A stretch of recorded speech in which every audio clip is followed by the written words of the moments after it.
Saat paling mengerikan pun tiba, ratusan raksasa akan turun ke bumi menggunakan pohon raksasa yang mereka tanam. Semua orang di bumi mengira mereka sudah aman dengan menghancurkan pohon raksasa yang pertama. Namun Jack pun menyadari kalau ada banyak pohon raksasa menuju ke bumi. Rombongan kerajaan pun dengan santainya berkuda menuju istana. Jack langsung mengejar mereka dan memberikan peringatan. Namun sepertinya semua sudah terlambat. Ratusan raksasa tepat ada di belakang mereka. Beberapa prajurit kerajaan sudah menjadi sasaran empuk para raksasa yang ingin menguasai bumi dan mengambil alih kerajaan. Tim keamanan istana langsung menyiapkan pertahanan. Minyak ditumpahkan ke sungai saat rombongan raja sudah masuk ke dalam gerbang. Panah api pun ditembakkan sehingga sungai kini dipenuhi dengan api. Jack masih terus berusaha masuk ke dalam istana dan untung saja ia masih bisa masuk di saat yang tepat. Ratusan raksasa akan menerobos masuk ke dalam istana kerajaan. Putri raja pun diminta untuk segera menyalakan suar tanda darurat dan Jack akan menemaninya. Sementara itu para prajurit kerajaan terus berusaha keras mempertahankan pintu masuk kerajaan agar tidak dibobol oleh para raksasa. Namun sepertinya pintu pertahanan kerajaan sudah tak bisa tertahan lagi sehingga para prajurit harus mempersiapkan pertahanan lainnya.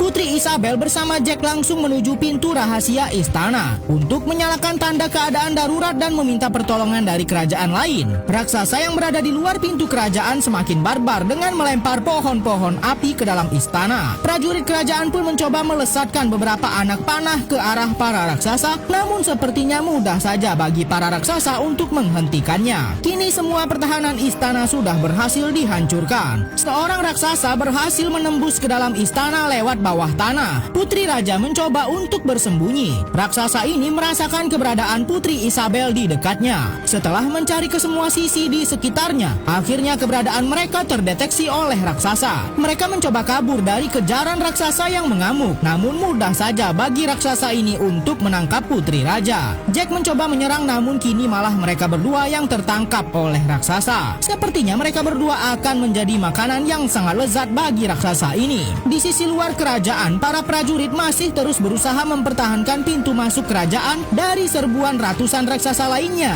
Saat Jack akan dimakan oleh raksasa, ia teringat masih menyimpan satu biji kacang ajaib dan langsung memasukkannya ke dalam mulut raksasa ini. Tak butuh waktu lama, biji kacang ajaib itu pun tumbuh menjadi pohon raksasa dari dalam tubuh raksasa itu sendiri. Ratusan raksasa terus berjuang untuk menerobos masuk ke dalam istana. Para prajurit kerajaan pun akhirnya berhasil dibuat tak berdaya. Pintu terakhir menuju istana mudah saja diterobos oleh para raksasa. Kini semua prajurit istana hanya bisa pasrah menghadapi gerombolan raksasa yang ada di depan mereka. Namun semua belum usai. Para raksasa ini tidak tahu kalau pemimpin mereka sudah dikalahkan oleh Jack dan Putri Raja. Pohon ajaib tumbuh dari dalam tubuh bos raksasa ini dan membuatnya lenyap seketika. Para raksasa ini melongo melihat pohon ajaib tumbuh kembali dan mereka semua malah menjatuhkan senjata lalu langsung bertekuk lutut. Para prajurit kerajaan bingung. Ternyata Jack berhasil mengambil mahkota yang dimana pemiliknya bisa mengendalikan semua raksasa. Jack pun langsung memerintahkan semua raksasa untuk kembali ke tempat mereka di atas langit. Setelah semua perjuangannya, Jack pun berhasil menjadi suami dari Putri Raja.